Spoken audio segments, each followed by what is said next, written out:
A little boy from Mississippi named Christian Harris died in September 2022 while in the care of his mother's best friend, 25-year-old Makallie Elizabeth Durham, after rushing to Durham's boyfriend's Alcorn County residence in regards to a report about an unresponsive child. Emergency responders noticed bruising and other signs of abuse on Christian and his sister. The emergency call came from Durham's boyfriend, who was working out of town as a truck driver when the incident occurred. He contacted the authorities after Durham called him and told him what had happened. Both children were taken to the hospital where Christian succumbed to his injuries 2 days later, and Durham was arrested on suspicion of capital murder. Just before she was taken into custody and held without bond, Durham reportedly sent a frantic text message to Christian's mother, Justin Hurd, pleading to be spared from jail. Hurd later told the Daily Mail that she was shocked by the request and that she did not try to stop the police from arresting Durham. Using home surveillance footage to piece together a timeline of the abuse, prosecutors accused Durham of hitting Christian in the face or head on at least 3 separate occasions over a week-long period. But Durham left her boyfriend's residence with the kids more than once, and the true extent of her mistreatment toward the children may never be known. She had watched Christian and his sister before with no issues, and the kids willingly went into her care, giving Hurd no reason to worry about their safety and no warning signs of what was to come. In December 2024, Durham pleaded guilty to capital murder and 4 counts of felonious child abuse. She was sentenced to life in prison plus 40 years without the possibility of parole. For her, the sentence doesn't amount to justice, but she agreed to the plea deal in order to avoid the potentially decades-long process of pursuing a death sentence and the punishment actually being carried out. Number 16. The murder of Nylah Lightfoot. Texas teenager Nylah Lightfoot was at a sleepover in Fort Worth with 3 of her friends in May of 2018 when she decided she wanted to leave at 3:30 in the morning. A fight broke out between the middle schooler and her best friend, who fatally stabbed Lightfoot in the neck and chest. The unnamed killer was charged as a juvenile with Lightfoot's murder. She took the stand in her own defense during her trial, telling the jury that she didn't mean to kill Lightfoot and that the victim ran up on her. The teen described her actions as the biggest mistake of her life, and her mother would later tell local station WFAA that her daughter mourned Lightfoot's death. Prosecutors, on the other hand, accused the defendant of having anger issues, which had caused her family to move between states multiple times in the past. The state argued that the suspect had killed Lightfoot in a fit of uncontrolled rage. In the meantime, tensions between the families of Lightfoot and the perpetrator ran so high that extra security had to be brought into the courtroom throughout the proceedings. In early 2019, the jury found the defendant guilty as charged. She was sentenced to 25 years in custody, which falls short of the 40-year maximum she could have faced but vastly exceeds the minimum punishment of probation. Number 15. Talia, Sisco, and Tina Pourani. In June of 2018, women from California's South Bay region were accused of having intercourse with underage male victims, described by police as best friends. 24-year-old Talia Sisco and 23-year-old Tina Pourani, both of Santa Clara County, were arrested at their homes following an investigation into multiple allegations about their inappropriate interactions with several local high school students. According to law enforcement, both women were 23 years old at the time of their crimes, and Sisco was working as a student teacher at a middle school when they fell under suspicion. She was terminated as soon as the allegations surfaced, and authorities ruled out the likelihood that she had targeted any of her students, who had no known connections to the victims. Updates have not been forthcoming since news of the arrests first broke, leaving the outcome of the case unclear. Number 14. Dylan Thomas and William Bush. On Christmas Eve 2023, the wealthy heir to a Welsh food corporation fatally stabbed his best friend and roommate, 23-year-old William Bush, at their home in Llandaff, Cardiff. The accused killer, 24-year-old Dylan Thomas, had made several questionable internet searches on his phone before asking his grandmother for a ride to the property, claiming he needed to check on his dog. Upon arriving at the residence, he laid siege to Bush in a frenzied knife attack. By the time he called for an ambulance, a witness who had seen the murder from a nearby parking lot had contacted the police. Thomas is the great-grandson of Peter's Pie's founder, Sir Stanley Thomas. The company, which is now known as Peter Foods, is reportedly worth hundreds of millions of dollars, but the fortune he's due to inherit won't be useful for much in the near future, other than making his prison stay more comfortable. Thomas was found guilty of murder, and in early 2025 he was sentenced to life with a minimum of 19 years before becoming eligible for parole. In a press release following the sentencing hearing, an investigator on the case stated that Bush had been looking forward to spending the holidays with his family and did nothing to provoke the deadly attack that claimed his life. The victim's family described feeling completely devastated by the murder and called Thomas an evil, manipulative liar, making it clear that they do not forgive their loved one's killer. Number 13. Kaylyn High.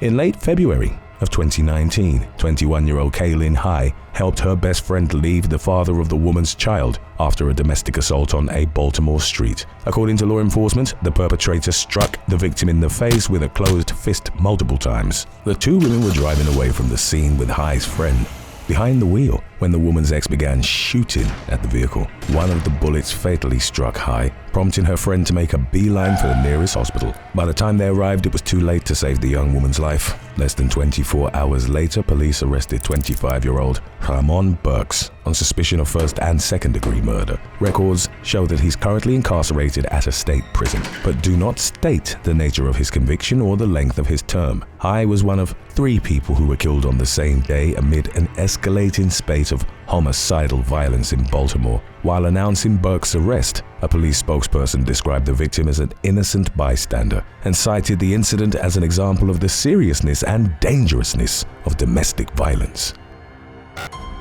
Number 12.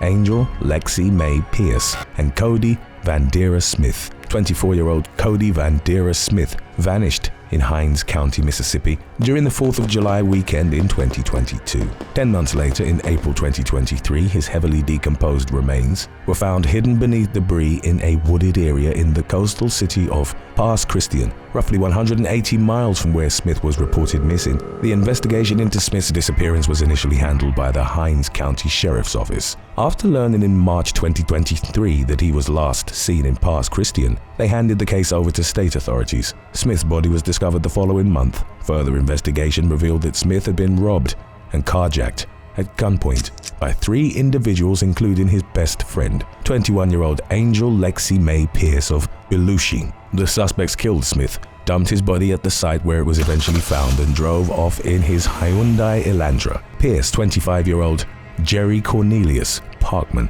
of Delisle, and a third suspect, Alexis Preston, were charged with first-degree murder, armed robbery, kidnapping, and tampering with physical evidence. Additionally, Preston was charged with being a felon in possession of a firearm. In March of 2025, Pierce pleaded guilty to first-degree murder and was sentenced to life in prison plus 30 years. When questioned about her motive, she blamed her drug use and said she was angry about a lot of things when the crime occurred. During her sentencing hearing, she apologized for her actions and for betraying the trust of the best friend that she killed. Jerry Cornelius Parkman pleaded guilty to second-degree murder and kidnapping in exchange for a 20-year prison sentence, followed by 5 years of probation. During his sentencing hearing, the judge questioned him about the defendant's motive, noting that everyone agrees the murder shouldn't have happened, but no one has offered a logical explanation for it. Parkman said he didn't know why the crime occurred, but that Pierce had said she wanted Smith dead. He claimed that he only helped out of a fear that his co-defendants would shoot him if he refused. The current status of the case against Preston is unclear.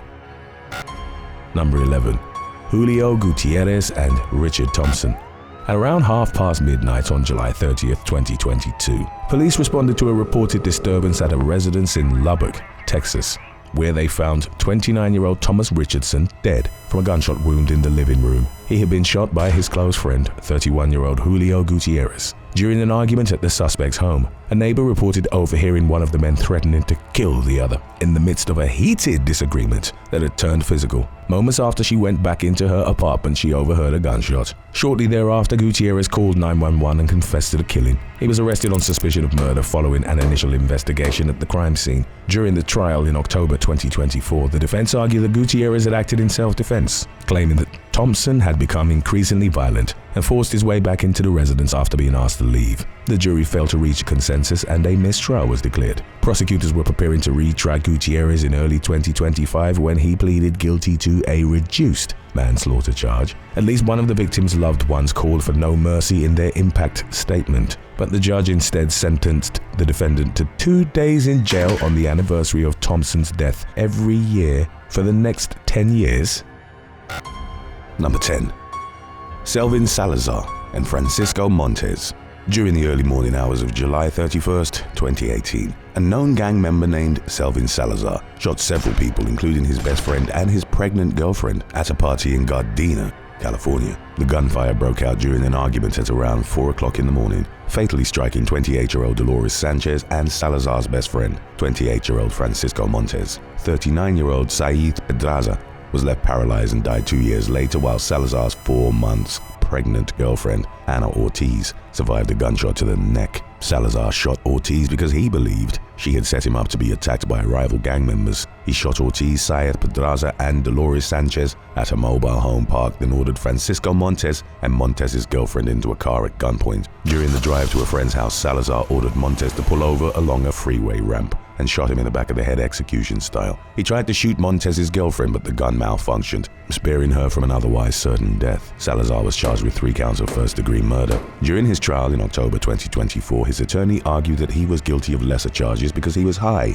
on methamphetamine during the shootings and therefore was not capable of forming the intent necessary to warrant a first-degree murder conviction. He was nevertheless found guilty and sentenced to 3 life terms plus 20 years without the possibility of parole. During the hearing, Judge Scott P. Millington described Salazar's actions as one of the most gruesome and unjustified cases he had seen in his 2 decades on the bench. Salazar repeatedly interrupted, stating that Montes wasn't his best friend and that the judge had no right to tell him who his best friend was. But this had no bearing on Millington's conclusion that Salazar is a cold-blooded killer who should never get out. Number 9. Jeron Smith and Damarion Bailey. Florida teenagers Jeron Smith and Damarion Bailey were talking outside a Miami home on a Saturday afternoon in June of 2024 when 2 men approached on bicycles. While it's unclear exactly what happened next, something prompted 18-year-old Smith to pull a gun and shoot. One of the bullets fatally struck Bailey in the head, while the 2 other men dropped their bicycles and fled on foot. Speaking with 7 News in the shooting's aftermath, Smith's grandmother claimed that he was trying to defend Bailey, whom she described as her grandson's best friend. She insisted that Smith would have never intentionally harmed Bailey, but investigators claimed that the shooting itself was entirely unprovoked. Smith reportedly admitted to shooting his friend, who had just finished his freshman year of high school. The accused killer was charged with second-degree murder and being a felon in possession of a firearm, and he was also out on bond for a prior felony charge when the shooting occurred. Number 8. James Sotelo and Corey Thompson. In March of 2021, 18-year-old high school dropout James Sotelo invited his close friend 17-year-old Corey Leonard Thompson Jr. to spend the night at his family's Harris County, Texas home. For reasons that remain unclear to this day, Sotelo opened fire on Thompson at around 3 o'clock in the morning, firing at least 13 rounds from a 9mm handgun. Thompson was struck from behind by 11 of the bullets and died from his injuries, resulting in Sotelo's arrest on suspicion of murder. At the time of the killing, Sotelo was out on bond for an unrelated assault charge. Testifying on the stand during his trial in the summer of 2024, he claimed that he had acted in self-defense after Thompson attacked him in his sleep. But jurors were unconvinced, and after deliberating for just 4 hours, they found Sotelo guilty. The judge sentenced him to 40 years in prison, which in the words of the victim's mother was better than nothing, but not the life sentence the family had been hoping for. Sotelo will be in his 40s when he becomes eligible for parole in 2043, but he could remain behind bars until 2063. During an interview with Fox 26, Thompson's sister Tori said that Sotelo has never shown remorse for his actions and that she doesn't think he ever will. Number 7. Edward O'Brien. Single mother Janet Downing was sleeping on the living room sofa at her Somerville, Massachusetts home on a hot July 1995 when someone entered the residence and stabbed her nearly 100 times. Her teenage son discovered her body while arriving home later that night. Investigators quickly turned their attention to Edward Eddie O'Brien, a close friend of her son. At just 15 years old, Edward stood 6'4" and weighed 260 pounds. According to prosecutors, he was obsessed with the victim and had a habit of watching her undress inside her house, sometimes from his bedroom through a telescope. On the night of the murder, O'Brien supposedly distracted his younger sister by putting on a Disney movie, then walked over to Downing's home and killed her. The defense argued that O'Brien was completely innocent and accused the prosecution of being fixated on nailing him for the crime, even though a bloody fingerprint belonging to the defendant had been found at the crime scene. In addition to citing O'Brien's lack of a criminal record, the teen's attorney argued that O'Brien lacked motive and displayed no characteristics to indicate a propensity for homicidal violence. By then, the case had already been decided in the court of public opinion, with widespread outrage indicating an overwhelming consensus toward O'Brien's guilt. The jury also found him guilty, and in 1997 he was sentenced to life without parole despite his young age. Several years later, the U.S. Supreme Court ruled that life without parole is unconstitutional for offenders who were convicted as minors. As a result of the decision, O'Brien was resentenced to a term which would eventually give him an opportunity at freedom. He went before the parole board in 2024 and continued to maintain his innocence while refusing to answer certain questions. O'Brien was denied despite the board's finding that he's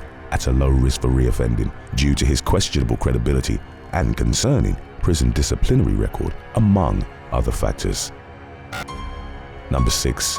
Vece and Nevaeh Downs. On Thanksgiving night in 2023, 19-year-old Vece and 18-year-old Nevaeh Downs decided to go for a joyride in Kent County, Michigan, in Downs' Volkswagen Jetta. Vece got carried away behind the wheel and was barreling along a rural road at 100 miles per hour when Downs cautioned her to slow down due to an oncoming car in the opposite lane. Just moments later, Vece lost control of the vehicle while trying to jump a hill, causing the car to veer off the road and into a tree. Downs died in the wreck while Vece survived with serious injuries and was charged with felony reckless driving causing death. According to the prosecutor, several similar deaths have occurred in recent years on the hill that the defendant was trying to jump, likening the jump to a swimming pool without a fence around it. Vece's defense attorney described the site as an attractive nuisance and called for its removal. Despite their loss, Downs' family forgave Vece for her actions and even wanted to spare her from legal trouble, but the prosecution believed it was important to hold the teen accountable on some level, and in April 2024 she pleaded guilty to a misdemeanor level charge of a moving violation causing death. She lost her driver's license for a year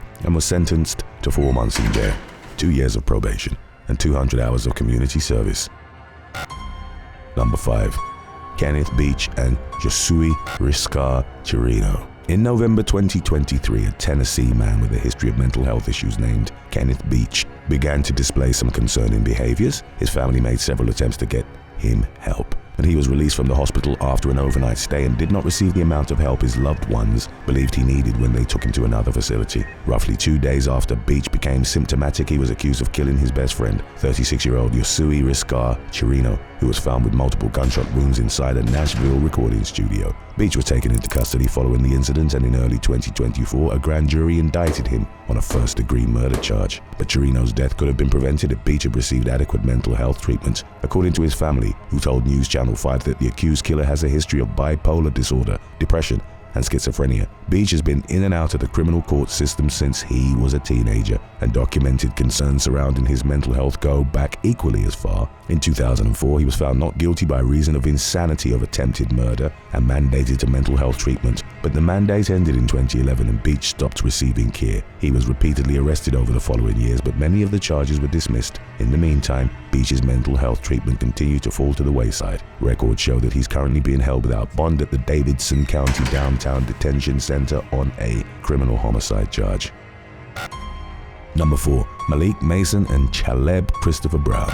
A dispute between best friends over a social media post ended in deadly violence in November of 2020 when 24-year-old Malik Mason fatally shot 25-year-old Caleb Christopher Brown outside the victim's Douglas County, Georgia apartment complex. Mason was reportedly angry over a social media post Brown had made claiming to be an informant for law enforcement and identifying Mason as a rat. He and his girlfriend had gone to Brown's residence to confront him about the post, and by the time emergency responders arrived, Mason had fled. Brown was found unresponsive with a gunshot wound to the neck. Paramedics were unable to revive him and he was pronounced dead at the scene. Meanwhile, police identified Mason as the prime suspect with help from onlookers who had witnessed the shooting. The witnesses described seeing Mason's girlfriend arguing with Brown, who was unarmed, when Mason pulled a gun and shot him in the parking lot. Fully aware that a young child was present, he was captured in Alabama several days later, and in January of 2024, he was found guilty of aggravated assault, cruelty to children, 2 gun-related charges, and 2 counts of felony murder, landing him a life sentence without the possibility of parole. Number 3. Damone Purnell and Michael Morgan.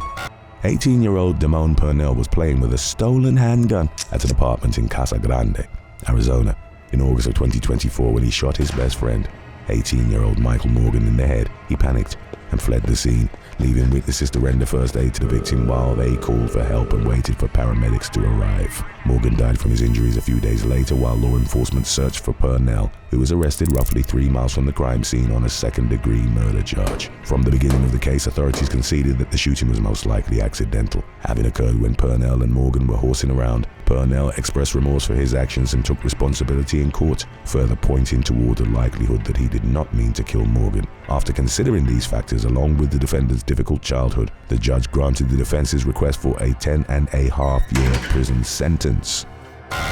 Today's topic was requested by Gloria Johnson 0427 and Wine Bucket. If you have any other topics you'd like to learn about, subscribe and let us know in the comments section below. Number 2. Brian Winchester and Jerry Mike Williams. 31-year-old Jerry Michael Mike Williams vanished on December 16, 2000. According to his wife, Denise, he had failed to return after leaving their Tallahassee, Florida home early that morning to go duck hunting at Lake Seminole. The couple, who were high school sweethearts, had made plans to celebrate their 6th wedding anniversary that evening, making Mike's disappearance seem especially oddly timed. Mike's best friend from high school, Brian Winchester, searched the area where Mike had gone hunting and found his vehicle abandoned near a boat launch. A few hundred feet away, investigators found Mike's boat. It contained the missing man's shotgun, but there were no signs of Mike himself. Several more of his belongings would be found, including some clothing, but Mike's whereabouts remained a mystery for years. During that time, theories abounded regarding his possible fate. Some speculated that Mike had drowned, while others entertained the possibility of an alligator attack. His mother disagreed, believing her son had been murdered. Meanwhile, Denise moved on romantically with Mike's best friend,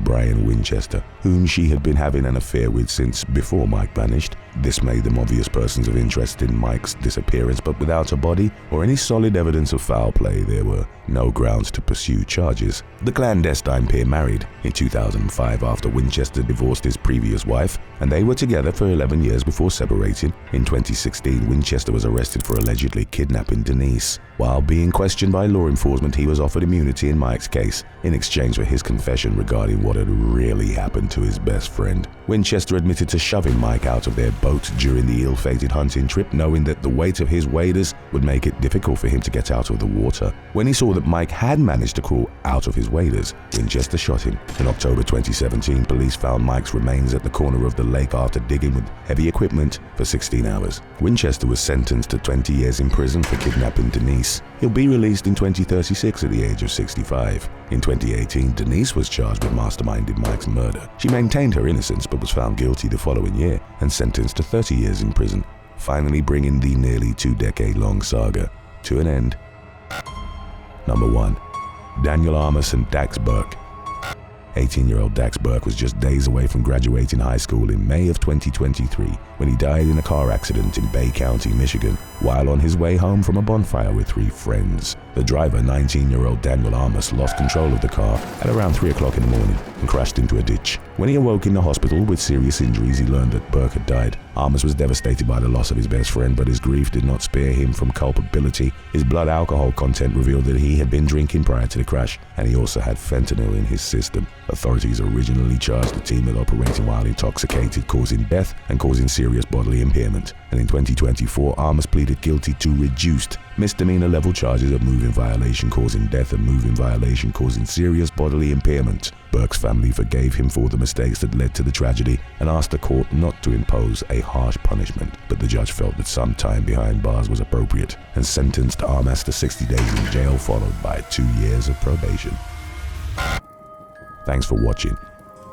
If you found out your best friend was scamming people out of their life savings, would you turn him in immediately? And why or why not? Let us know in the comment section below.